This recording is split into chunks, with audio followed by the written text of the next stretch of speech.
I'm going to give you 3 drills that will lower your score every time. Hold on tight. Welcome back to the channel, guys. Today I want to give you 3 drills that are going to lower your scores. You're going to practice them on the range, and some of them you can even practice on the golf course. But this is going to prime you mentally, build some confidence, so that when you hit that first tee, you're going to feel like you've got something to lean on that will give you the best chance to hit it in the fairway, close to the flag, and make those lower scores. The first up is the 9-ball drill. Now, for those that might have seen it before, there may be something in here that you haven't seen before, so do stay with me. The 9-ball drill is a drill that gives you the opportunity to start to think about bending the golf ball. And people go, oh man, bending the golf ball, that's for the pros. Well, if you've watched enough of my videos, you will know that is not the case. Making the ball bend is simply changing the face to the path, whether the face is coming back in more open or whether you're keeping the face more closed to the path. And there are many ways for you to do that, but in this drill, you're just going to lean on your way, how you feel you can do that. The 9-ball drill gives us an opportunity to change the height of the shot. Again, if you've watched enough of my videos, you'll know that the angle of attack controls the height of the golf shot. So too does the face to path value. And again, there is a variety of ways of which you can change the height of the golf ball. So, first up, the 9-ball drill. What does the 9-ball drill mean? Low draw, low straight, low fade. Medium height, straight, fade, draw, high, draw, fade, straight. 9 shots. Now in there, there's going to be hopefully 2, 3 shots that you play with relative ease. Those shots are going to be the ones that you're going to lean on in the times of pressure because you'll have practiced them. This is not a technical phase. This is not you working on your nonsense inside-out path. And I say nonsense inside-out path because if you've not seen my over-the-top video, you need to go check that out because inside-out is never something you should be working on. This is not about changing your grip. This is not about changing your backswing, your impact condition, anything like that. It's just about golfing your ball to make the ball do what you want it to do in the sky. First up, we're going to talk about what we've got on the screen. And that's the attack angle, the face to path, and the height. The height is obviously a valuable reading for this drill because we want to change the height characteristics.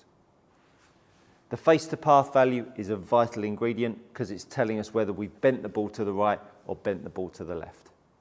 And the attack angle, again, is a vital ingredient that's going to give us the ingredient that will change the ball flight in the sky. So 3 boxes up there, keeps it nice and clean. I never like to have lots of boxes up there. Never more than 4 really at any given time. First off, we're going to start with the fade. And we're going to start with the low fade. How are we going to play this? Well, how I would play it, I'd pop the ball back in my stance. I'm going to leave my handle in the same spot.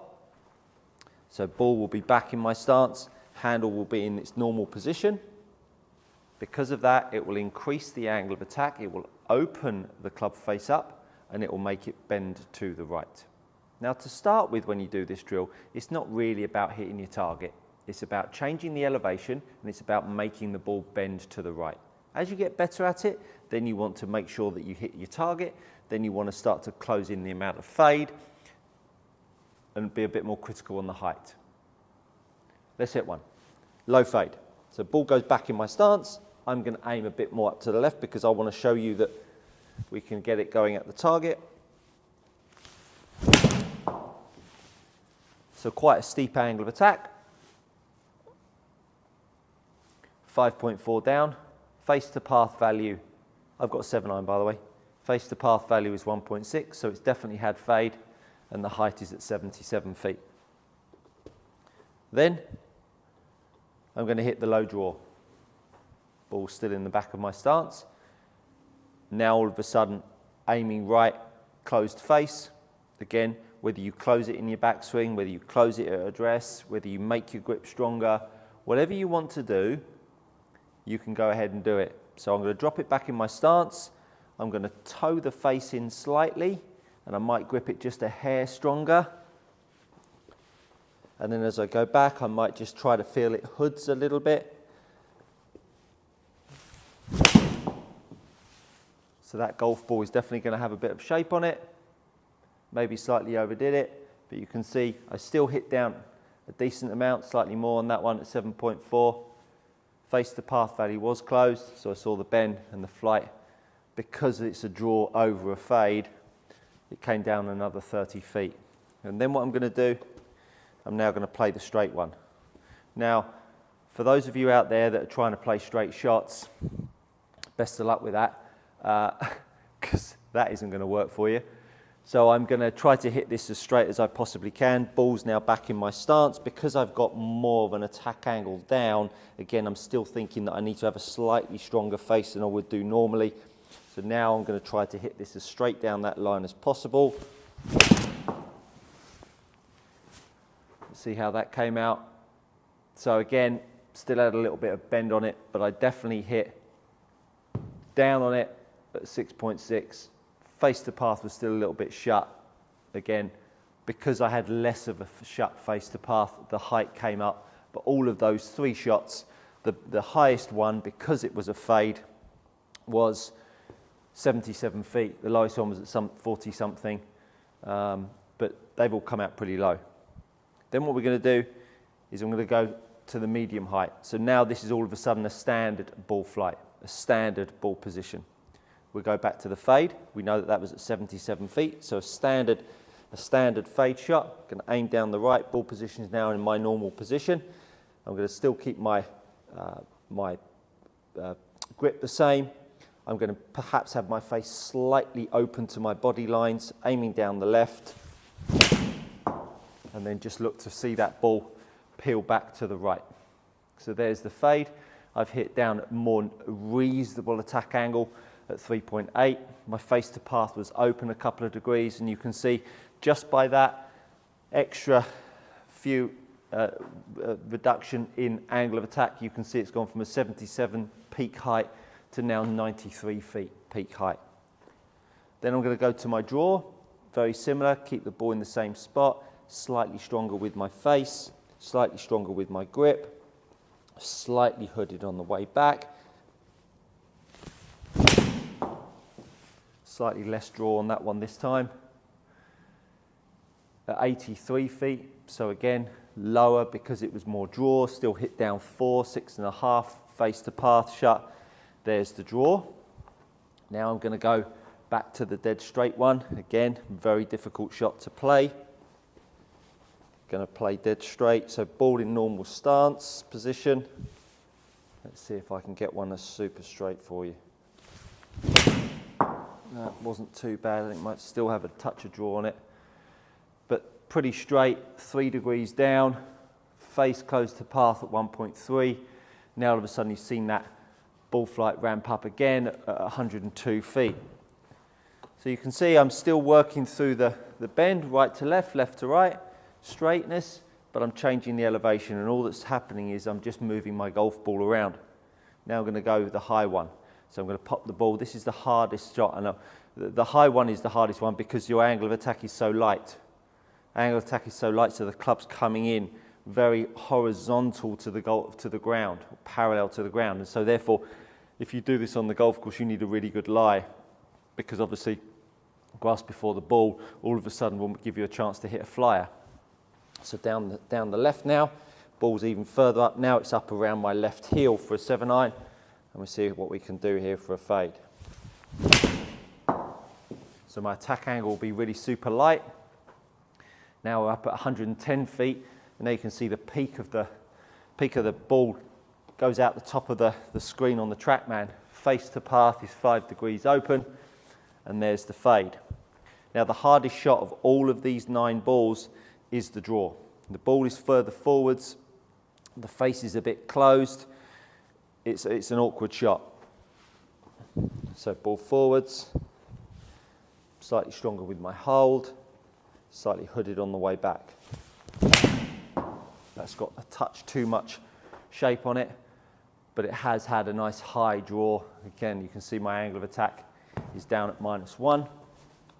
Now we go the last one, dead straight one, ball further forwards.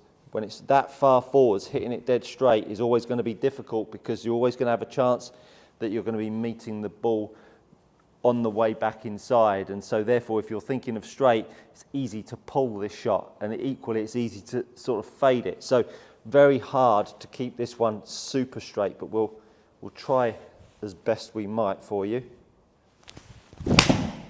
Oh, that was pretty good, I believe. So you can see the attack angle was actually positive on that one. Actually managed to whip up on it, face to path at 0.6, so dead straight, and that was the highest shot of all of the shots. Now that 9-ball drill is such a valuable drill. And if you're struggling with your game and you've been searching for technical issues that hopefully will give you a way back into playing great, I would do that 9-ball drill immediately. Don't go searching for another drill or another technical change. Just go straight to that drill. It's an absolute cracker. Take that out on the golf course. Find one of the shots that you feel most comfortable with. Give yourself a score.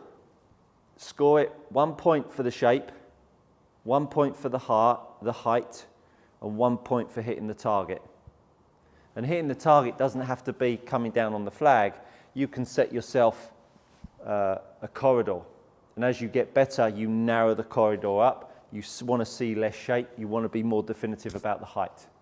So it's 27 points are up for the grabs. It's a super little drill. Drill number 2 is 3 shots in a row. 3 shots in a row gives you the opportunity for your brain to say, I can do that 3 times in a row. The same ball flight. There is a lot to be said for that. Whether it's a consistent left to right, a consistent right to left, and if you are Superman or Superwoman, 3 shots dead straight. Good for you. But what you're trying to do now is make 3 shots in a row as close as possible. If you do that, it starts to make you believe that you could take that shot out onto the golf course. So let's say I'm going to play the fade. So I'm looking for a face to path value, only because I've got the TrackMan here, face to path value as close to the same as possible, an attack angle as close to the same as possible, which will deliver the same shot. Let's see if we can do something here. So we're looking for a fade. That was shocking, half pipe, but it did hit down and 1/2 degree of open face to path. Let's see if we can produce the same, but with a slightly better contact. That was a little bit left. So 1/2 degree shut to path on that one. One more. So I just had the face 1/2 degree shut instead of 1/2 degree open. That was a little bit left as well. So you can see I would not be overly impressed with myself trying to hit exactly the same shot 3 times in a row. So I might want to go back and do that again, because that doesn't make me feel very confident that I want to play that shot going into the first hole. And I think that's, if you don't practice what you're about to do on the first, you don't pull yourself out of the technical application, you're going to find it very difficult to free up and see what the golf swing is actually going to deliver. So we're actually practicing changing or practicing playing what we've just changed. So you've changed your golf swing for the better, then the 9-ball drill gives us the shapes of the shots in the sky, and then that drill gives us, can I play one shot 3 times in a row?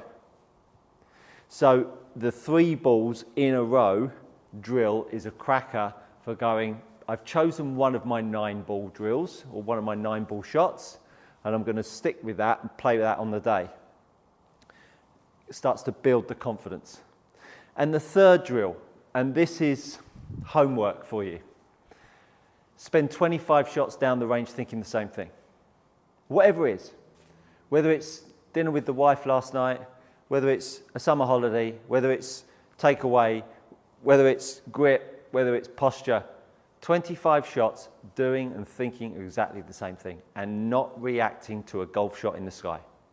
It's the hardest thing golfers seem to battle with, because everybody wants consistency, but yet nobody ever thinks the same thing for long enough to become consistent. If you think the same thing and you start to see the same ball flight, if the same ball flight isn't disastrous, use that ball flight to fit it into the shot and hole that you need to play.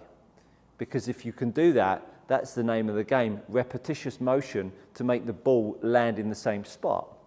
It's very, very simple, but everybody's dining out and trying to make perfect swings, perfect shots, dead straight, and all this nonsense. The reality is our job is to move ball from point A to point B in a repetitious manner with the same ball flight. If you can do that based on hitting 25 shots, thinking the same thing, whatever that shot is, even if it's a snap hook, worst case scenario, you could phone up your golf coach and say, I keep on snap hooking it, I thought this for 25 shots, tell me what I need to do. But when you hit one shot with the snap hook, react and then slice it, react, then hook it, react, then top it, react, then slice it, you've got nothing that you can take to anybody that allows them to build moving forwards. So whatever you're doing, think the same thing for 25 shots, evaluate and move on. Make it 25 because 5 is not enough. Blocks of 5 is not enough at base level. Make it 25, you'll get a serious default value on your golf swing and what it produces. Trust me, people, these 3 drills will lower your score, I absolutely promise you. And if you do it enough and you flick the switch from moving out of technical change into skill development, you will play better golf on the golf course. I think you'll agree that's good coaching. If you've enjoyed this, do hit like, do share and subscribe with your friends, and I look forward to seeing you next time.